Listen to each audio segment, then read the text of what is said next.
咱來看國際新聞，講到這以色列和黎巴嫩的戰火在美國協調之下，已經達成第一階段的停火協議。不過，卻也傳出講，這以色列的官兵在黎巴嫩破壞耶穌像的相片，網絡頂頭是插甲熱噗噗。以色列軍方承認講，這相片是真的。以色列的外交部長也向基督徒回釋咧。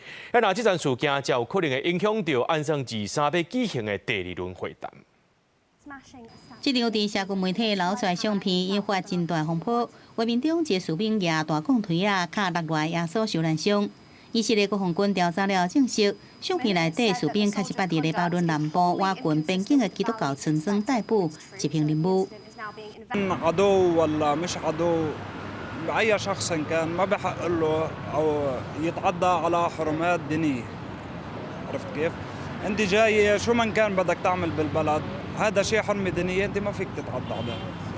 以軍講會對涉事人員進行處分，不過無說明詳細情形。同時強調會協助當地修好受損的雕像。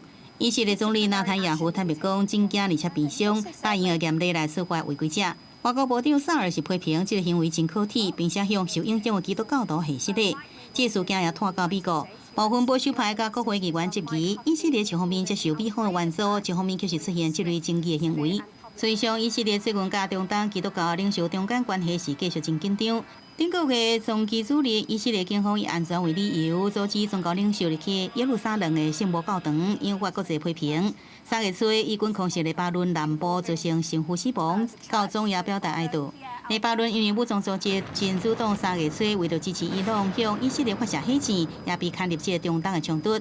以色列對黎巴嫩各地發動大規模空襲，並且出兵黎國南部。儘管兩國停火協議已經在17生效，以軍執政員繼續駐紮在黎巴嫩南部。雙方第二輪會談計劃在23來舉行。黎巴嫩總統奧恩也講，希望雙方結束敵對，並且要求以軍撤離南部，由黎巴嫩軍隊進駐國際承認的邊境區域。